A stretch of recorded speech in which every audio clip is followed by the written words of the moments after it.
அனைவருக்கும் வணக்கம். சிம்ம ராசிக்காரர்களுக்கு வானில் நடைபெறும் அதிசய நிகழ்வாக முழு சந்திர கிரகணம் சிவப்பு சந்திரன் தோன்ற போகிறார். இந்த சந்திர கிரகணம் என்பது சிம்ம ராசிக்காரர்களுடைய வாழ்வில் மிக முக்கியமான ஒன்றாக பார்க்கப்படுகிறது. ஏனென்றால் ராசியின் ஆதரான சூரியனையும் அவரது நட்பு கிரகமான சந்திரனையும் பழிவாங்கக்கூடிய ஒரு நிகழ்வாக தான் பார்க்கப்படுகிறது. எனவே இந்த வேளையில் இதை மட்டும் செய்யுங்கள். கிரகண தோஷங்கள் நீங்கி பல்வேறு வகையான யோகம் நிச்சயமாக சிம்ம ராசிக்காரர்கள் ஆகிய உங்களை தேடி வரும் என்பதில் சந்தேகமே வேண்டாம். அதிலும் குறிப்பாக இந்த வேளையில் ராசியினாதர் ஆட்சி பலம் பெற்று ஜென்மத்தில் வீற்றிருக்கிறார். இந்த வேளையில் சந்திரன் சப்தமத்தில் இருக்கிறார். இப்படிப்பட்ட இந்த தருணத்தில் சூரியன் மற்றும் சந்திரனை பழிவாங்கும் நிகழ்வாக தான் இந்த சந்திர கிரகணமோ சூரிய கிரகணமோ நடைபெறுகிறது. ஏனென்றால் இதற்கு மிக முக்கிய காரணமாக பார்க்கப்படுவது பார்க்கடலை கடைந்து அதிலிருந்து பெறப்பட்ட அமிர்தத்தை பெறும்போது ஏற்பட்ட சங்கடம்தான் இதற்கு மிக முக்கிய காரணமாக பார்க்கப்படுகிறது. ஏனென்றால் விஷ்ணு பகவான் மோகினி அவதாரம் எடுத்து அமிர்தத்தை முழுவதையும் தேவர்களுக்கே கொடுக்க வேண்டும் என்ற ஒரு திட்டத்தில் தேவர்களுக்கு மட்டும் கொடுத்து வரக்கூடிய சூழலில் அசுரராக இருந்த ஒருவர் அதை பார்த்து கவனித்து தேவர் உருவம் கொண்டு தேவர்கள் வரிசையில் அமர்ந்து அந்த அமிர்தத்தை பெற்றாக வேண்டும் என்று அமர்ந்திருந்தார். அப்போது அவருக்கு இருபுறமும் அமர்ந்திருக்கக்கூடிய கிரகங்களாக சூரியனும் சந்திரனும் இருக்கின்றன. விஷ்ணு பகவான் மோகினி அவதாரம் எடுத்தாலும் அவரால் கண்டுபிடிக்க முடியவில்லை. வரும் அமிர்தத்தை கொடுத்துவிட அந்த தேவர் வடிவில் இருந்த அசுரரும் அமிர்தத்தை பருகிவிடுகிறார். அதற்கு பிறகுதான் சூரியன் மற்றும் சந்திரன் மோகினியிடம் எச்சரிக்க அதை உணர்ந்த விஷ்ணு பகவான் இந்த அசுரரை தலையை வெட்டி துண்டிக்கிறாருங்க. தலை ஒருபுறமும் அதற்கு நேர் எதிராக உடல் ஒருபுறமும் சென்று விடுகிறது. இருந்தாலும் அமிர்தத்தை அவர் பருந்தியதால் சுபத்துவம் பெறுகிறார். அப்படிப்பட்டவர் கடுமையாக தவம் இருந்து வலுவான ஆற்றலை பெறுகிறார். பாம்புவின் தலைப்பகுதியை உடல் இருந்த அமைப்புடனும் பாம்புவின் உடல் பகுதியை தலையிருந்த அமைப்புடனும் இணைக்கிறார் இறைவன். அப்படி இணைப்பது மட்டுமல்லாது நவகிரக அந்தஸ்து பெறக்கூடிய ஒன்றையும் பெறுகிறார் ராகு மற்றும் கேது. பிறகு நவகிரக அந்தஸ்தை பெற்றாலும் கூட அமிர்தத்தை பருகினாலும் சுபத்துவ தன்மையை வெளிப்படுத்துவதால் ராகுவை போல் கொடுப்பார் இல்லை என்று சொல்வார்கள். அதே போன்று கேதுவை போல் எதிர்மறையான சிந்தனைகளை தவிர்த்து ஆக்கப்பூர்வமான செயல்பாடுகளை மாற்றி கொடுக்கக்கூடிய வல்லமை யாரிடமும் இல்லை என்று சொல்ல முடியும். அப்படி பல நன்மைகளை கொடுத்தாலும் சாயா கிரகம் நிழல் கிரகம் என்று அழைக்கக்கூடிய இந்த ராகு கேது அதனுடைய வாழ்வில் நடைபெற்ற தர்ம சங்கடமான இந்த நிகழ்வை எண்ணி பார்க்கும் போது சூரியனையும் சந்திரனையும் எப்படியாவது பழிவாங்க வேண்டும் என்பதால் தான் சந்திரனை விழுங்கும் தருணமாக சந்திர கிரகணமும் சூரியனை விழுங்கும் தருணமாக சூரிய கிரகணமும் பாம்புவின் தோற்றத்தில் நடத்தக்கூடிய ஒரு பழிவாங்கல் நிகழ்வாக தான் பார்க்கப்படுகிறது. இந்த நிகழ்வின் போது இறைவனே சக்தியை இழக்கும் தருணமாக இருக்கிறது. அதனால்தான் கிரகணம் எப்போது நடைபெற்றாலும் ஆலயங்கள் போற்றப்படும். அவ்வளவு முழுமையான சக்தி என்பது ராகு மற்றும் கேதுவிற்கு உண்டு. அப்படிப்பட்ட ராகு மற்றும் கேதுவின் ஆதிக்கத்தில் நிகழக்கூடியதுதான் இந்த சூரிய கிரகணமும் சந்திர கிரகணமும். அதிலும் இந்த வேளையில் மிகவும் வலுவாக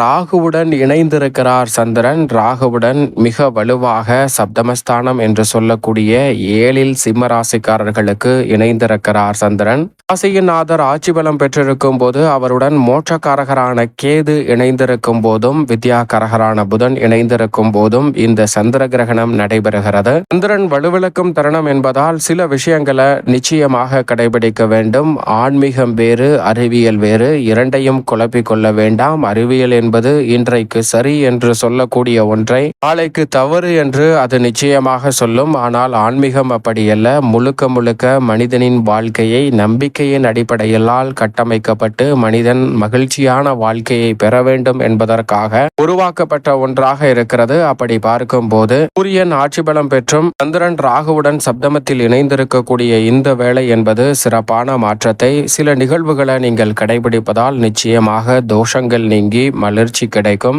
குரு பகவான் லாபஸ்தானமாகிய 11 தனது சொந்த நட்சத்திரத்தில் வலுவாக வீற்றிருக்கிறார். நன்மை நிறைவாக கிடைக்கும் அமைப்பாக பார்க்கப்படுகிறது. சனி மிக வலுவாக அஷ்டமத்தில் கிரகதியில் வலம் வருகிறாருங்க. எனவே இந்த அமைப்பு ஏறத்தாழ ராகுவுடன் இணைந்த ஒரு அமைப்பாக தான் பார்க்கப்படுகிறது. மேலும் இந்த வேளையில் தனஸ்தானத்தில் மங்களகரகரான செவ்வாய் வலமிருகிறார். விரயத்தில் சுக்கிரன் வலமிருகிறார். இப்படி நவகிரக நிலைகளின் அமைப்பும் இந்த வேளையில் இருக்கக்கூடிய தருணத்தில் சூரிய கிரகணம் சந்திர கிரகணம் எப்போது நடைபெறுகிறது என்றால் வருகின்ற 21ஆம் தேதி சூரிய கிரகணமும் வருகின்ற 7ஆம் தேதி சந்திர கிரகணமும் நடைபெறுகிறது. சரியாக இரவு 9:55 மணிக்கு துவங்கக்கூடிய சந்திர கிரகணம் நள்ளிரவு 1:53 மணிக்கு நிறைவடைகிறது. இந்த சந்திர கிரகணத்தின் போது விஷயங்களை கடைபிடிப்பது நல்லது. அது மட்டுமல்லாது இந்த சந்திர கிரகணத்தை நாம் பார்க்கலாமா என்றால் நிச்சயமாக பார்க்கலாம். இந்தியாவில் பல பகுதிகளிலும் ஆஸ்திரேலியா, ஆப்பிரிக்கா உள்ளிட்ட நாடுகளிலும் இந்த சந்திர கிரகணத்தை முழு சந்திர கிரகணத்தை வானில் நடைபெறக்கூடிய அதிசய நிகழ்வை பார்க்க முடியும். அதனால் எந்த விதமான பாதிப்பும் ஏற்படாது. ஏனென்றால் உலகளவில் இது போன்று நடைபெறக்கூடிய அதிசயங்களை பார்ப்பது என்பதும் நமக்கு